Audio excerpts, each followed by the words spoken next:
Hey everybody, thanks for viewing my video. What I'm going to do today is I'm going to be doing a review of this Airsoft tactical training grenade. It's called the Thunder Bee. And just as a disclaimer, I'm letting everyone know this is only Airsoft. There's no way that you can convert it into anything real. And it's always make sure you're following the proper safety measures and you've read the manual before you do it. So just to start out, I'm going to show you guys all the steps as fast as I can, and I'm just going to show you guys how it would look once you've done this a few times, how fast you're able to get it together so you guys can see that this is something that can actually be useful in an airsoft game. So I'm just going to start with that right now.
And there you go. It's fully assembled and ready to go. Now, just as another disclaimer, I'm going to let you guys know I'm not using a full CO2 canister. It uses 12 gram CO2 canisters. I'm not using one that's actually live because that wouldn't be very responsible as far as safety goes to let go off in your house. And also, it's just not. You want to make sure that you're always at an appropriate location that's dedicated for airsoft because you don't want to scare any neighbors if they could hear it. Anyway, so as you guys saw, I basically assembled it in less than a minute and 20 seconds. I'm not sure the exact time, but that's pretty fast. So, once again, this is something that you'll be able to use in a game, and then in between games, you'll definitely be able to reload this and make sure everything is all squared away for the next game. Now, obviously, you guys, I didn't really go over any of the steps in depth, so that's what I'm going to do next. I just wanted to show you guys, demonstrate how quickly it can be put together. And ready to go for the next game. Alright, as I said, it's not live, nothing's going to happen. I've undergone all proper safety measures. Alright, just quick disassembly, so I could go in depth of each step and give you guys a proper review.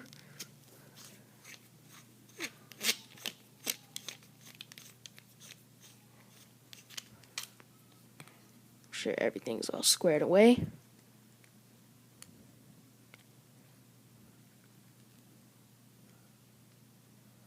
Alright, that looks good. And then I'm just going to put everything back in its original position so I can, you guys can clearly see the different steps.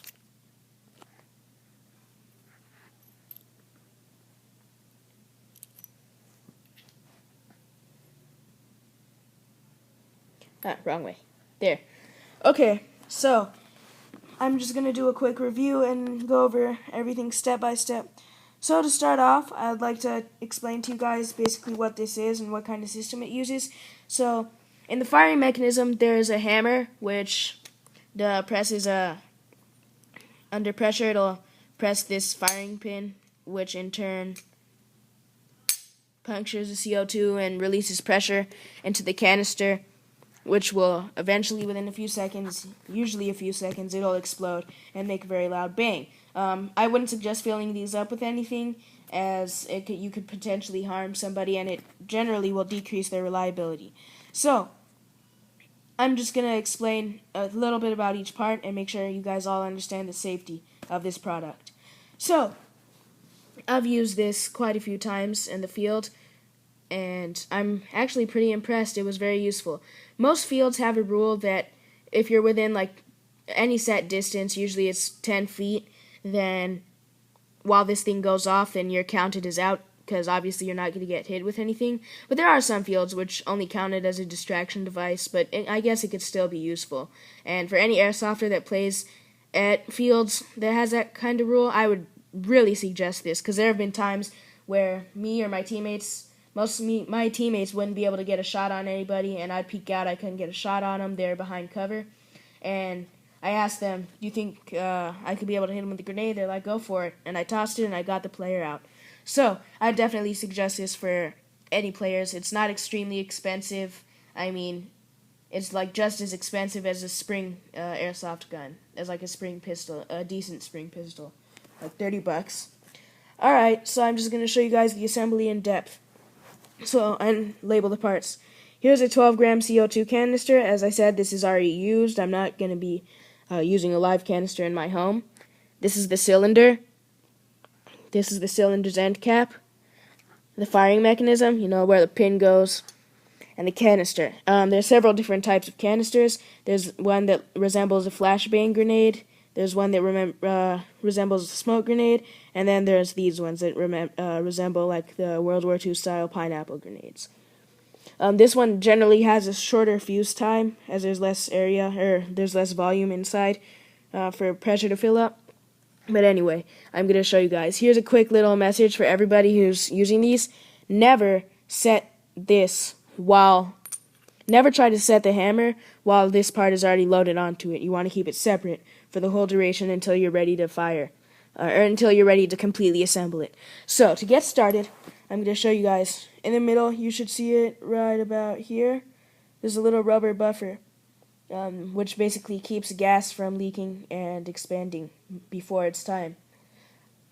So what you're going to do is, generally they'll come with this on, so you're going to counterclockwise unscrew this off, take this and put it in with the side that should be punctured facing towards the buffer, and then you're going to screw this back on clockwise until it's tight, as tight as you can.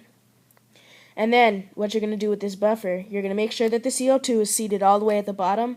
The thread side should be up. And then you're going to push the buffer until it's flush with the body of the CO2 cartridge. And what that does is it makes sure that gas won't escape, or CO2 won't escape when you're getting ready to fire. Now that this is set, you're going to set it aside. You're not going to screw it onto this part yet, because that could present some future issues. So, we're going to take this, and I'm going to show you guys how to set it. So, the first thing you're going to do is you're going to lift this up, and make sure it's out of the way for the time being. Make sure you have a pin, one of the pins really close at this point, because it'll definitely come in handy. Now, pull the hammer back, and hold it there for a few seconds, and then there's a few holes. There's this hole right here, right in front of the hammer. You're going to want to stick the pin through, just kind of as a placeholder until you get everything where it's supposed to go. So, as that's through, I'm able to hold down the hammer without keeping the pin. So I could take the pin back off, and there's another hole right here make sure it's aligned with the handle part. And what that's going to do is keep everything in place and make sure everything is safe before it's ready to fire. It's basically, like the firing pin.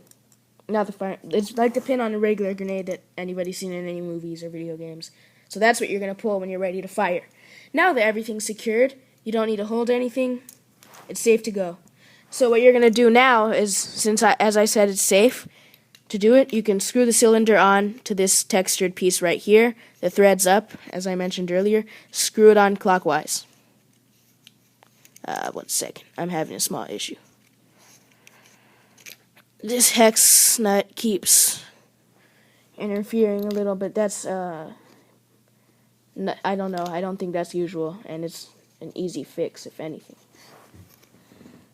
So, as I said, threads up, clockwise. And you want to make sure it's tight, but don't do it too tight, because sometimes what happens is that it automatically punctures the CO2 if it's screwed on too tight. You just want to make sure that it's really stable, and you want to make sure that gas won't leak out prematurely.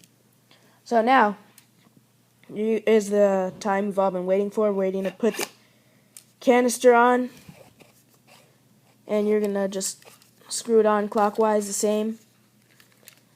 Screw it on tight because you don't want, as I said, this applies to this too, you don't want gas to just leak out. And there you go, there you have it. And then obviously the fire, as I mentioned, it's not gonna actually explode. I'm dry firing it. It's I'm not using a live CO2, but here, you make sure you hold down this where my thumb is. You don't want to accidentally blow it up on accident. So you pull the pin, and then when you're ready to fire, you just toss, and then it'll expand and explode.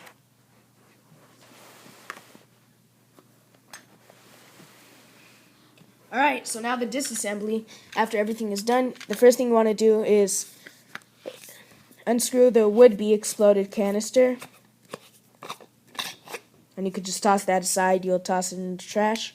And then, it's so easy. All you have to do is take off the cylinder. Then you're going to want to unscrew the bottom. Toss out the old CO2. And then if you want to reset it, all you have to do is put in a new CO2, make sure it's seated properly, and repeat the whole process. So as I said, it's really easy. It's a really useful tool on the field for any airsofter who's going to want, who's going to play on a field that uses rules and allows these. There's some fields that don't allow them, mostly indoor because of so much noise. But anyway, I just wanted to show this to you guys. I figured it'd be a cool video, and I hope you liked it.